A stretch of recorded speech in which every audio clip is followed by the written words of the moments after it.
Hello बच्चों, let's read the question. 10 Faraday of electricity is passed through the solution of silver nitrate, copper sulfate and ferric chloride. The amount of metal deposited at cathode in each case respectively are. तो हमें question क्या पूछा है, हमें 10 Faraday electricity दी गई है, हम उसे पास कर रहे हैं तीन सोल्यूशन से, silver nitrate, copper sulphate and ferric chloride, और हमें पूछा है कि कितना मेटल डिपॉजिट होगा कैथोड पे हर एक जो भी हमारे पास केस आएंगे.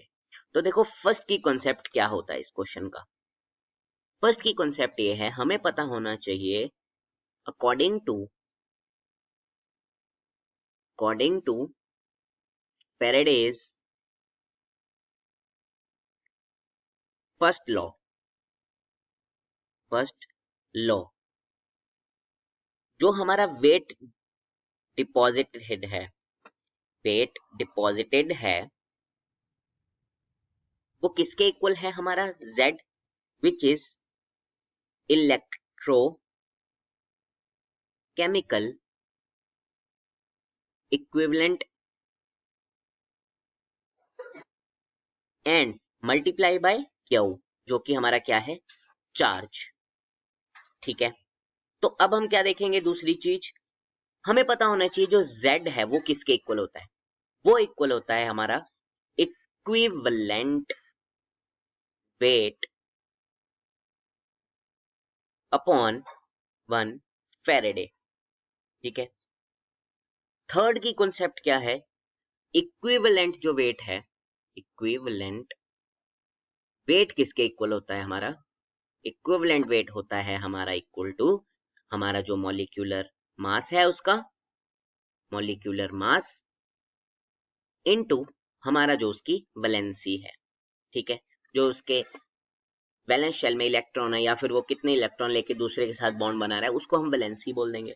ठीक है, तो अब हम इस पूरे फॉर्मूले को एक बार कंक्लूड करते हैं. तो क्या आएगा हमारा, किसी भी मेटल के लिए W लिख देते हैं, वेट को हम क्या करेंगे, मॉलिक्यूलर वेट इट्स वैलेंसी, ठीक है, अपॉन ये फेरेडे इनटू यहाँ पे Q जो कि हमारा चार्ज है. तो सबसे पहले करते हैं हम Ag यानी कि सिल्वर के लिए. तो सिल्वर के लिए हमारे पास मॉलिक्यूलर वेट क्या आता है, 108 के अप्रोक्सीमेटली, वैलेंसी उसकी 1 होती है, फेरेडे की वैल्यू कितनी है 96500, चार्ज कितना दिया है 10 फेरेडे, तो 10 इंटू फेरेडे क्या है 96500, तो ये कट गया, ये आंसर आया 1080. तो हमारा सिल्वर के लिए 1080 आ गया.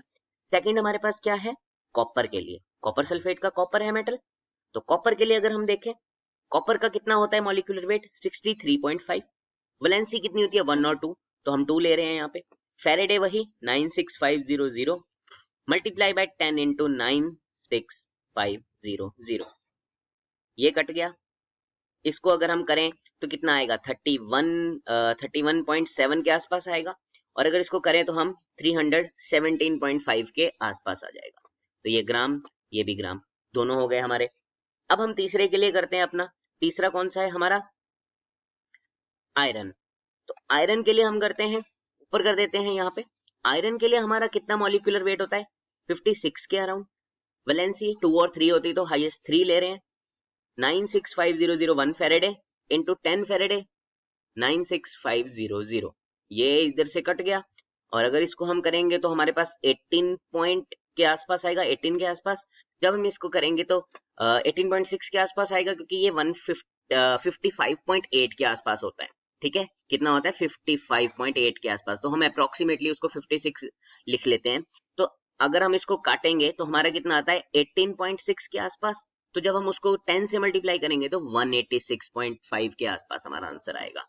ठीक है, तो हम देखते हैं हमारे तीनों आंसर क्या है, 1080, 317.5 एंड 186. तो हमारा सबसे पहले 1080, ठीक है, ये जो 3175 ग्राम ये तो बहुत ही ज्यादा है, तो ये गलत हो गया. उसके बाद है 108 ग्राम, ये भी गलत है. फिर ये 1080 ग्राम, ठीक है, 317.5 और 186.7 ग्राम, तो ये हमारा ऑप्शन सी सही हो जाता है. और फोर्थ में तो एजी ही गलत दिया है, तो ऑप्शन हमारा सी आंसर हो जाता है। तो देखो यहाँ पे हमने क्या सीखा है इस क्वेश्चन में, हमने सीखा है कि जो हमारा according to first law of Faraday है, फर्स्ट लॉ है फेरेडे का, वो क्या कहता है कि वेट डिपॉजिट किसके इक्वल है, इलेक्ट्रोकेमिकल इक्विवेलेंट इनटू चार्ज। फिर हमने देखा कि Z जो कि इक्विवेलेंट है हमारा इलेक्ट्रोकेमिकल इक्विवेलेंट, वो क्या होता है, इक्विवेलेंट वेट अपॉन 1 फेरेडे। और जो इक्विवेलेंट वेट है वो क्या है, मॉलिक्यूलर मास अपॉन वैलेंसी। उसके बाद हमने इनको तीनों को कंक्लूड करके फॉर्मूला क्या आया हमारा, molecular weight upon valency into charge upon 1 Faraday.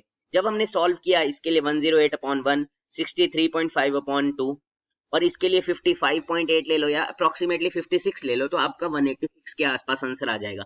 तो आप देखोगे भी तो यहाँ पे कहीं भी 186.7 एक इस ऑप्शन में है, एक इस ऑप्शन में, एक इस ऑप्शन में है, तो तीन ऑप्शन में आपको 186 के आसपास ही आंसर है। ठीक है, तो ऐसा नहीं है कि आपको 186.4, 5, 6, 7 ऐसे दिया है कि आपको बिल्कुल ही, अगर आपको बिल्कुल ही एक्यूरेट आंसर निकालना है तो आपको 55.8 लेके ही चलना पड़ेगा, नहीं तो आप सीधा ही 56 लेके भी चल सकते हो। तो 55.8 से 3 से डिवाइड किया तो 18 के आसपास आया, और फिर ये हमारा जब हमने इसको काट के 10 से मल्टीप्लाई किया तो 186.5 के आसपास आंसर आया, जिससे हमारा ऑप्शन सी हमारा आंसर निकल के आया। I hope you understand it well. Best of luck.